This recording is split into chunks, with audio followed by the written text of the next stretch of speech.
Allez, on plonge au cœur de l'anatomie féminine. Aujourd'hui, on va décrypter l'appareil génital. Mais attention, pas comme une simple leçon de biologie, hein. Pensez-y plutôt comme une carte essentielle pour vraiment comprendre la santé et le fonctionnement du corps. Et notre guide pour ce voyage, ça va être une sorte de boussole clinique. Le but, c'est pas de mémoriser des noms super compliqués, non. L'idée, c'est de piger comment chaque élément fonctionne. Et surtout, pourquoi c'est si important pour la santé au quotidien. Alors voilà notre parcours en 5 étapes clés.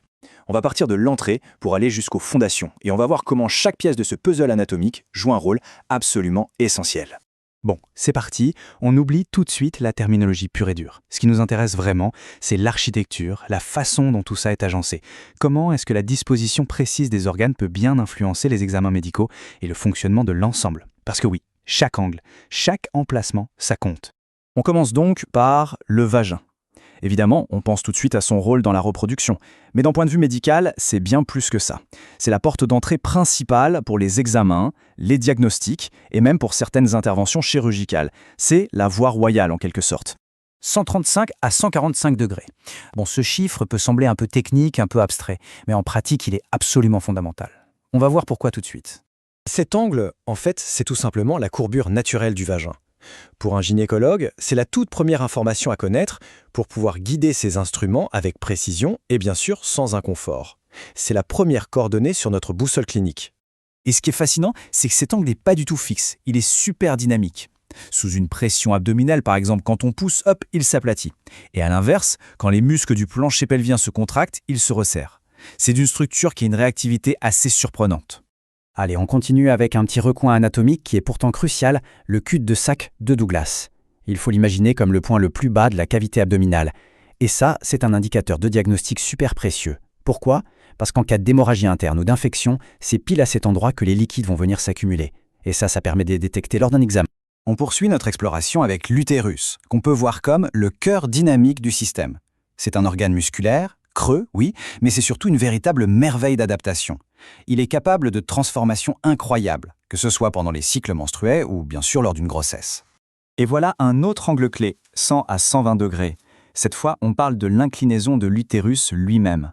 Et comme on va le voir, sa position est tout aussi importante que celle du vagin. Alors cet angle, c'est ce qu'on appelle l'antéflexion. Dans la grande majorité des cas, l'utérus est penché vers l'avant, il repose tranquillement sur la vessie, mais parfois il est incliné vers l'arrière, on parle alors de rétroflexion. C'est une variation assez courante, mais elle peut parfois être liée à des douleurs ou à des questions de fertilité. Donc on voit bien que l'orientation de l'utérus a des implications bien réelles. Et ce qui est intéressant, c'est que l'utérus a une sorte de mémoire physique. Chez une personne qui n'a jamais accouché, on dit nullipare, il pèse environ 50 grammes. Mais après plusieurs grossesses, il peut atteindre environ 70 grammes. C'est la preuve, la trace concrète de son incroyable capacité d'adaptation. Bien, maintenant on s'intéresse à ce qu'on appelle les annexes, c'est-à-dire les ovaires et les trompes de Fallope. Il faut les voir comme deux partenaires inséparables qui s'occupent de la production et du transport de l'ovocyte. La question a l'air simple comme ça, n'est-ce pas? Mais la réponse, elle nous révèle une mécanique biologique d'une précision absolument fascinante. Le voyage de l'ovocyte, c'est un vrai périple, en plusieurs étapes, et tout est parfaitement chorégraphié. Alors, ce voyage, il se passe le long de la trompe, qui se divise en 4 sections.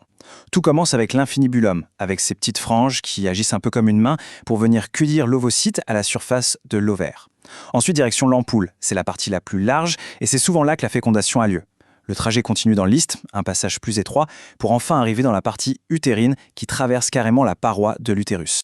Et bien sûr, à l'origine de tout ce processus, il y a l'ovaire. Son rôle est double et tout aussi fondamental. C'est d'un côté l'usine qui produit les ovocytes, et de l'autre, le chef d'orchestre hormonal qui va réguler tout le cycle reproductif. Ok, maintenant passons à l'infrastructure. Parce que tous ces organes dynamiques, ils ont besoin d'être solidement attachés, bien maintenus en place. C'est là qu'intervient le système de soutien pelvien, et en particulier une structure super complexe mais essentielle, le ligament large. Oui, c'est la grande question. Comment tout ça tient? Et la réponse, ce n'est pas un simple câble de suspension, non, c'est beaucoup plus subtil. C'est plutôt un grand voile de tissu. L'analogie est super visuelle pour comprendre ce ligament large. Imaginez une corde à linge, et bien ça, c'est la trompe de Fallope. Le ligament large, c'est un peu comme un grand drap qu'on viendrait étendre par-dessus et qui envelopperait les organes qui se trouvent devant et derrière. En fait, ce grand drap se divise en 4 parties qu'on appelle les mésos. Et c'est simple, chacun porte un nom qui correspond à l'organe qu'il recouvre. On a le mésomètre pour l'utérus, le mésosalpinx pour la trompe, le mésovarium pour l'ovaire et enfin le mésofuniculaire qui enveloppe le ligament rond. Chaque méso s'occupe donc de maintenir un organe bien précis. Mais attention, c'est là qu'il y a un détail crucial, l'exception qui change tout. Contrairement aux autres organes, l'ovaire, lui, n'est pas complètement enveloppé par ce ligament.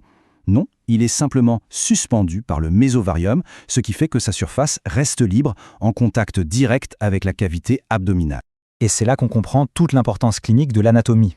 Cette petite particularité, elle explique pourquoi le cancer de l'ovaire est si redoutable. Les cellules cancéreuses peuvent se détacher et se balader librement dans toute la cavité péritonéale. Le risque de propagation est donc bien plus grand que pour les autres organes génitaux, qui, eux, sont bien confinés par le ligament. En résumé, ce qu'on voit à travers cette exploration, c'est une ingénierie biologique d'une précision incroyable. Chaque angle, chaque ligament a en fait une double signification. Une pour le fonctionnement naturel du corps et une autre, tout aussi cruciale, pour la médecine.